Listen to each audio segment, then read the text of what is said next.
Welcome, my wonderful learner, to this wonderful chemistry lesson.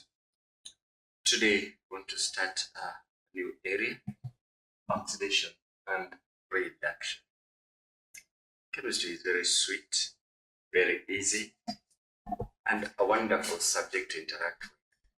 And as we go through oxidation and reduction, sure you will see it is sweet and easy. Now, sometimes these names make one feel like whatever is coming is very complicated. But no, it's just a name. And when we know what the name refers to, we find that it's just an easy thing to do, to understand, and to follow through.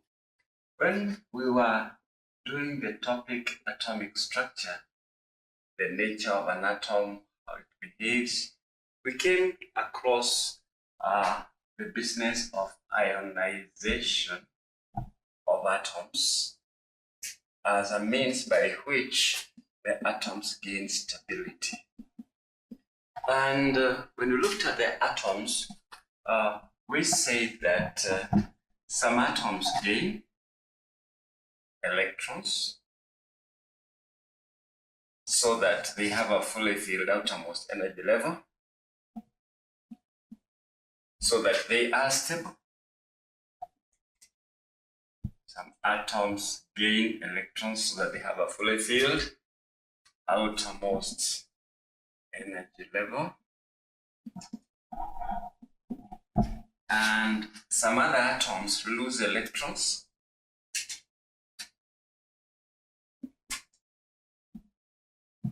so that they have a fully filled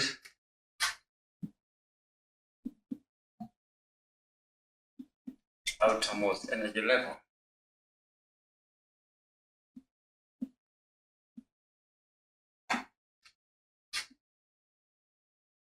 And we say this, the new product formed when the atoms lose electrons, the new product formed is an ion. And when the electrons gain electrons, the ion formed is negative.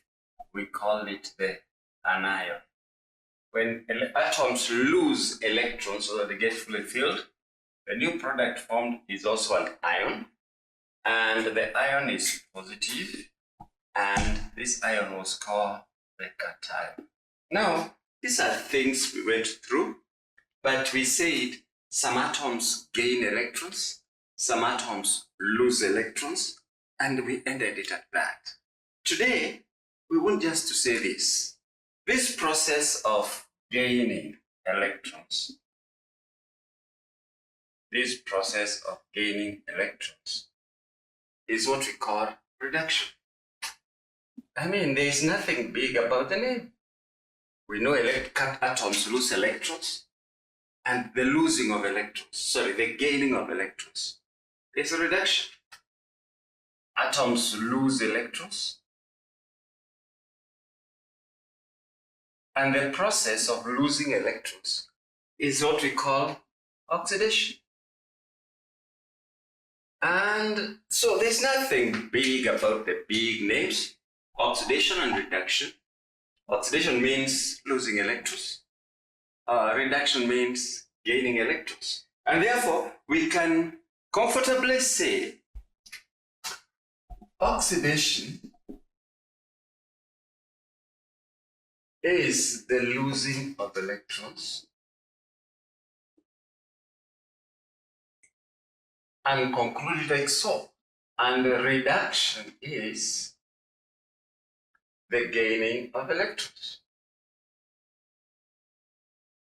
So, in the course of a reaction, in the course of any reaction of any process, if a substance is losing electrons, but then oxidation is taking place, it is getting oxidized. In the course of a reaction, if a substance is gaining electrons, that's a reduction, it's getting reduced. So, any substance that loses electrons in the course in the course of a reaction,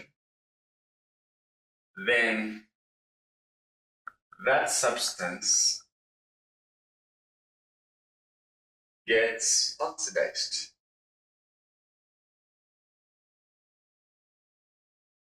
That is taking the word oxidation as a process to oxidized as a verb. Something has happened. And the process this substance goes through the losing of electrons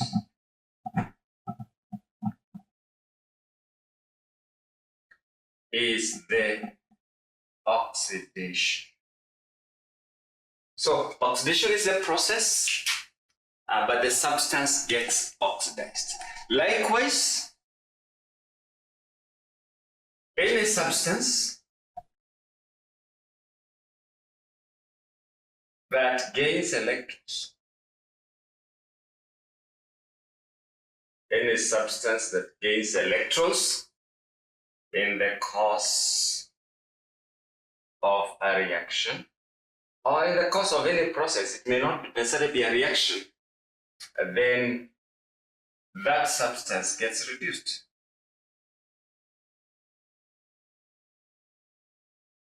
That substance gets reduced.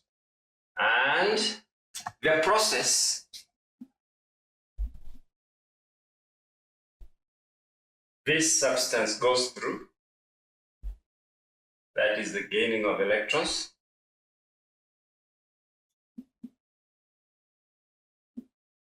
is the reduction.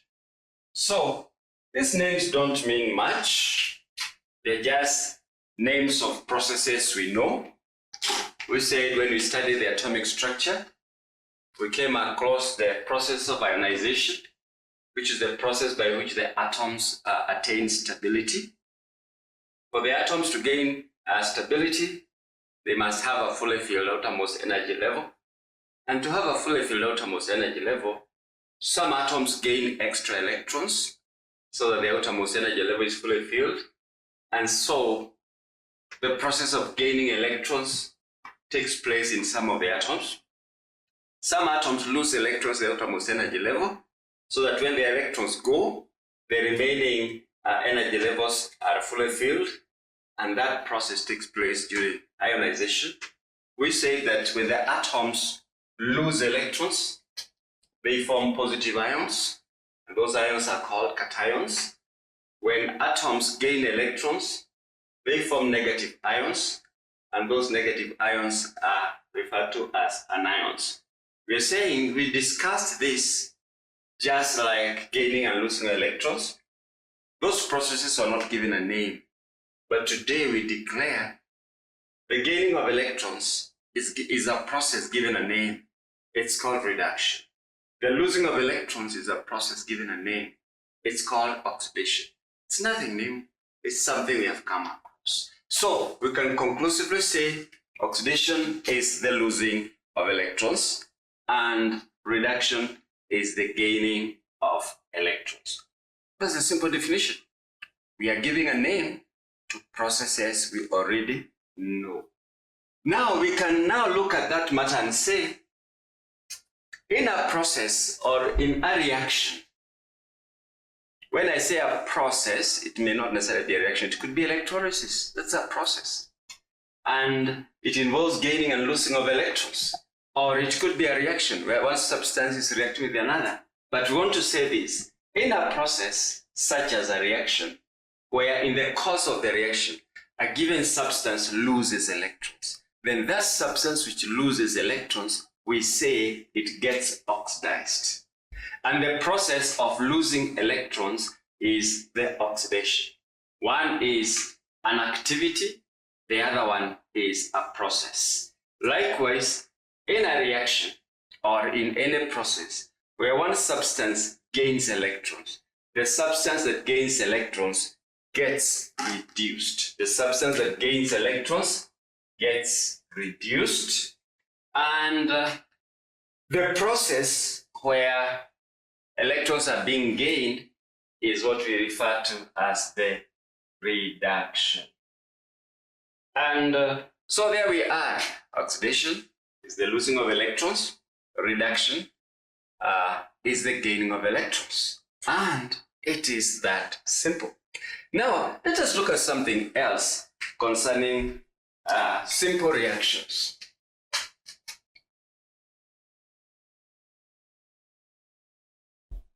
Simple reactions and the simple rules that govern the reaction. When there is electron loss or electron gain, when there is oxidation or there is a reduction, the electrons must come from somewhere. The electrons must come from somewhere or something. The electrons have a source. The electrons must come from somewhere, and where the electrons come from, that is the substance that loses.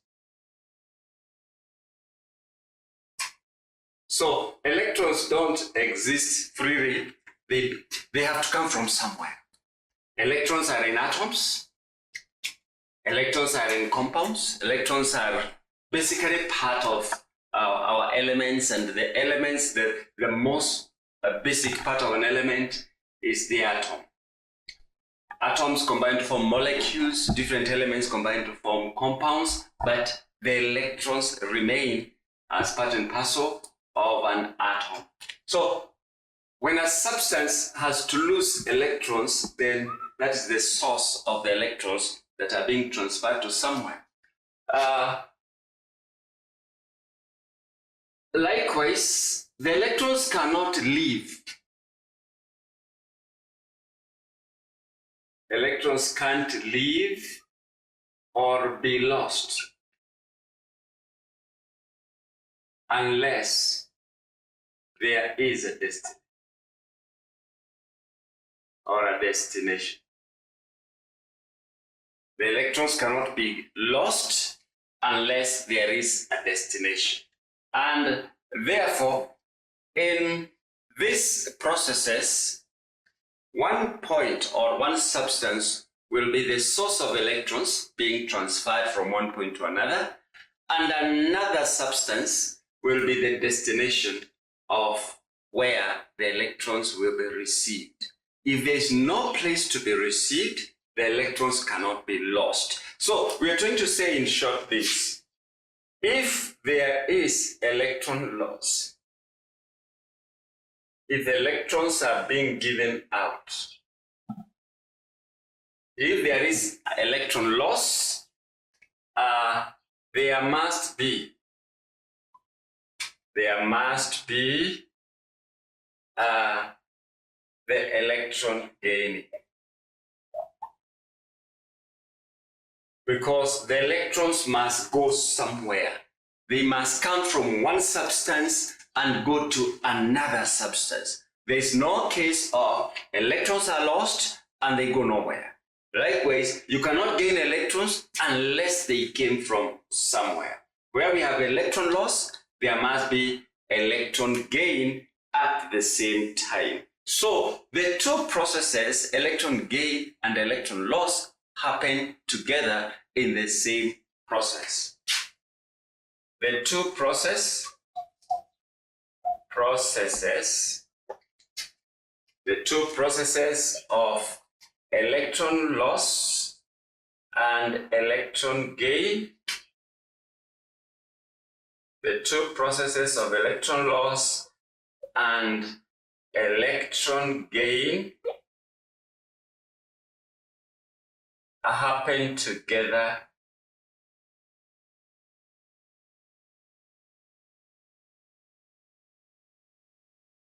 Yes, you cannot have electron gain without electron loss. If a substance is gaining electrons, those electrons must have come from another substance, and therefore one substance loses electrons, the other substance gains the electrons. There is no way you can have a substance losing electrons and they have no destination. So at all times, we are saying when there is oxidation meaning there is the losing of electrons. When there is oxidation, that is the losing of electrons, there must be reduction. Where there is oxidation, at the same time, there must be reduction. One loses electrons,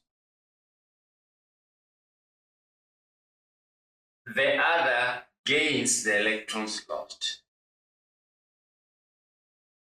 The other gains the electrons lost. These happen together at all times, and because they happen together at the same time, we call such a process not oxidation, not reduction, but redox. Meaning, reduction is taking place and oxidation is also taking place in the same process. So when you talk about a redox process, is that process where there is electron transfer, some substance is losing electrons and some other substance is gaining electrons in the same process. Where oxidation takes place, reduction must take place. And when one electrons are being lost by one substance, there must be another substance that is going to gain these electrons. And that is the fundamental understanding of what happens in a process or a reaction where oxidation and reduction take place. The gaining of electrons must be accompanied by the losing of electrons. And if a substance is losing electrons, there must be another gaining electrons. If any of them is not present, the process cannot continue. If the substance is willing to lose electrons, but there is no destination for these electrons, the electrons will not be lost because they must have a destination for them to be given out. When there is losing of electrons, there must be gaining of electrons. Where a substance is losing electrons, there is another very ready to receive the electrons. And that is the strength of a reaction. There must be a giving out, losing electrons, and there must be a gaining to receive the electrons. And when the electrons are lost, the substance that loses the electron changes. We say it gets oxidized. And when the electrons are gained, the substance that gains the electrons gets changed. We say it is reduced. So far, so good. Now, let us look at simple examples of situations which show that the electron gain and the electron loss take place together. Let us look at simple examples that show when you have electron loss, you also have electron gain, and the two processes, gaining and losing of electrons, take place together. And we shall use the simple reactions like that of a metal reacting with a non-metal. We have the understanding of bonding, and that shall be the source of our discussion, so that you can see what happens. Remember, we have said that whenever there is a substance losing, there must be a substance very ready and waiting to gain the electrons lost. If any of them is not there, the process cannot take place. It cannot at all occur. Now, let us look at a very simple example. We know in bonding, that is the way atoms join to make compounds. We have the ionic bond, also referred to as the electrovalent bond. We have the ionic bond, also called the electrovalent bond. Suppose we consider reaction or bonding between sodium atoms and chlorine atoms. Let us consider bonding between the sodium atoms and chlorine atoms. In this process, we always start with the losing. Let us see what happens to the sodium. Or before we talk of what happens to the sodium, we can say, we know the reaction between sodium and chlorine shall be sodium plus chlorine gas to form sodium chloride. When we balance, we have that. But let us get deeper and see what happened to the sodium. What happened to the sodium? We know the atomic number of sodium equals 11. So, the EC electron arrangement is 281. So, when the sodium is stabilizing, it loses the 1 electron in the outermost energy level and becomes a sodium ion. Let us put it in writing. The sodium atoms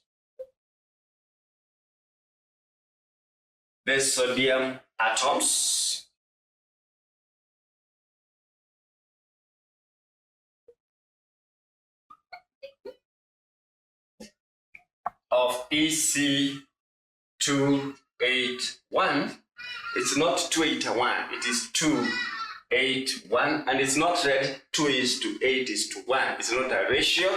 This is an electron arrangement. We read it 281. The sodium atoms of EC281 lose 1 electron, the one in the outermost energy level, and become sodium ions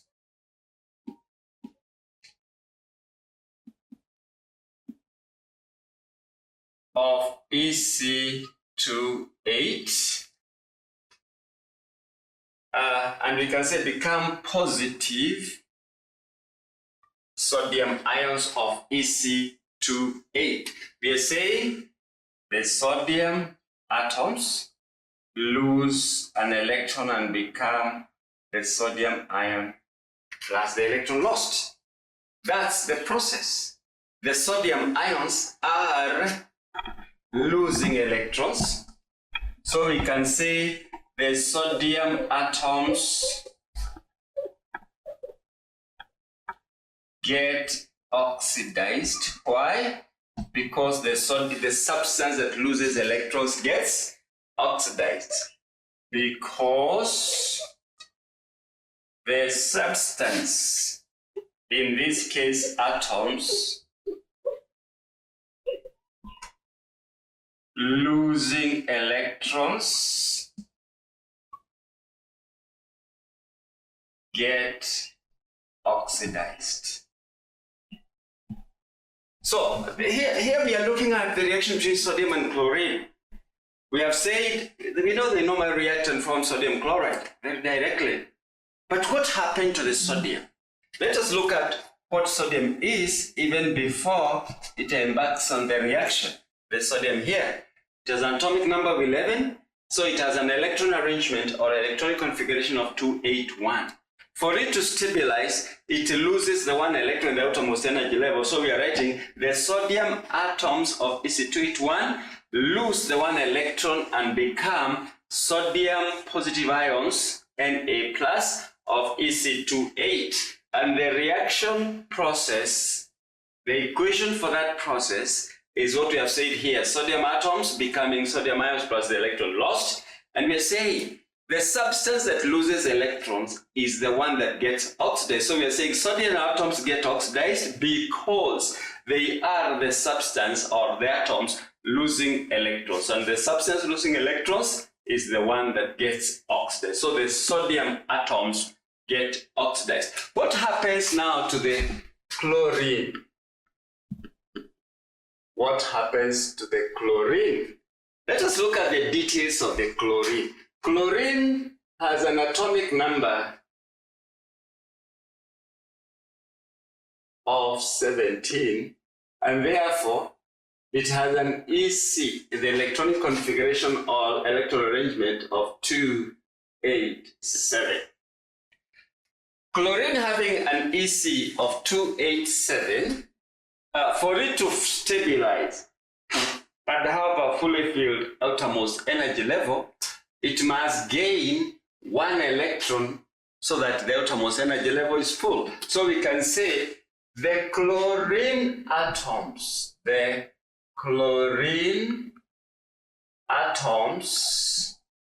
of EC 287 gain one electron. But where is that one electron come from? It's the one that was lost by sodium. So we can say gain the one electron lost by the sodium atoms. We are very specific where the electrons come from. The chlorine atoms, obviously 287, gain one electron, not one electrons, one electron lost by the sodium atoms and become negative chloride ions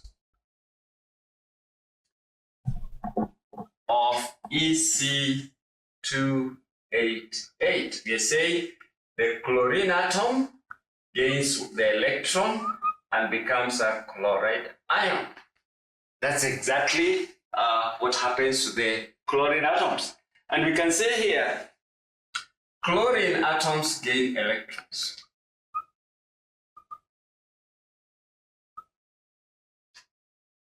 One electron each. And that which gains electrons gets reduced. So chlorine atoms get reduced.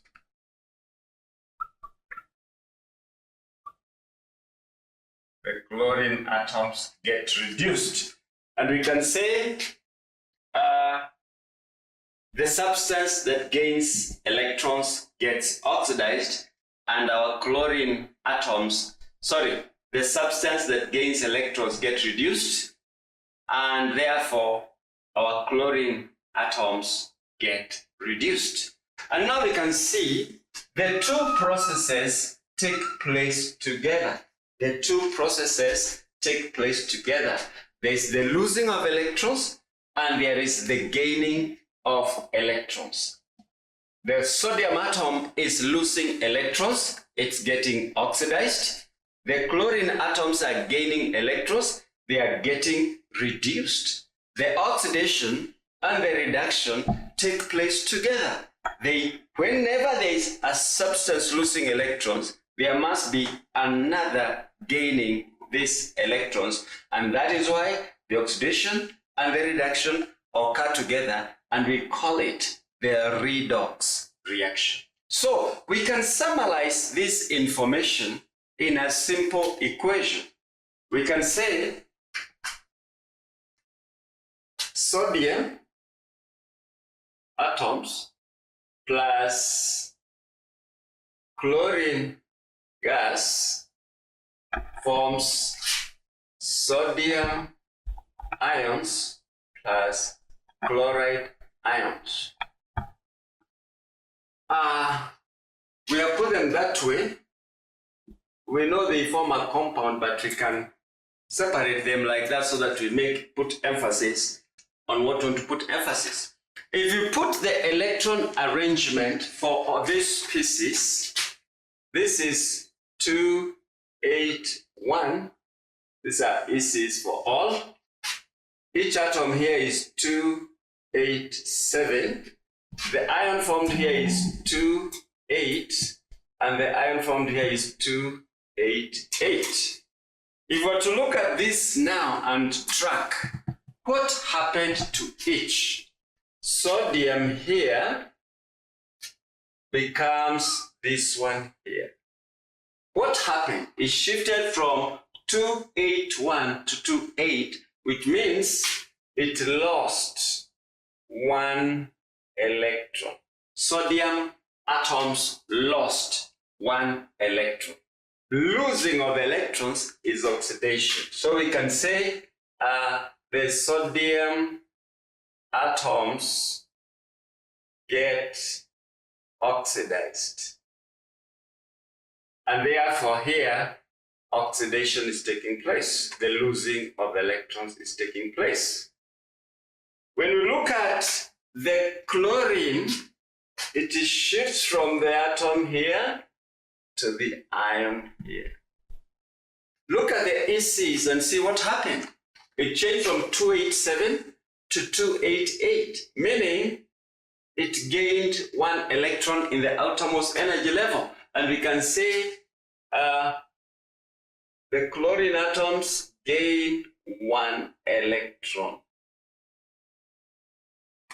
That which gains electrons gets reduced. So we can say chlorine atoms get reduced. And we can now say that process is reduction. Sometimes we see this type of an equation or illustration in our books and we get more confused. But if you look at what we have discussed in the formation of sodium chloride through the bonding, the gaining of electrons, the losing of electrons, sodium loses electrons, gets oxidized, and therefore oxidation is taking place as far as sodium is concerned. Chlorine gains electrons, gets reduced, and therefore reduction is taking place. When we see this equation, is a summary of all we have just discussed. And here we see the sodium atoms lose one electron to become sodium ions. So the sodium atoms get oxidized. Oxidation is taking place. The chlorine atoms gain one electron. The electrons lost by sodium and become chloride ions of Ec288. Chlorine atoms are gaining electrons. Gaining electrons is a reduction, so the chlorine atoms get reduced, and this is the summary of that reduction and oxidation of between the sodium and chloride. Therefore, here we are again saying, whenever there is oxidation, there must be reduction. Whenever there is the losing of electrons, there must be the gaining of electrons. When one substance is losing electrons, another must be there to gain the electrons. Since oxidation and reduction are taking place together, this is a redox reaction. One substance is getting reduced, another is getting oxidized. And so far, that will be where we conclude with our simple example. In our next lesson, we shall look at more examples on redox, reduction, and oxidation taking place together, and we shall become better at the things we do. Remember, the very best. Work at ensuring you become the very best that God made you to be. Meet you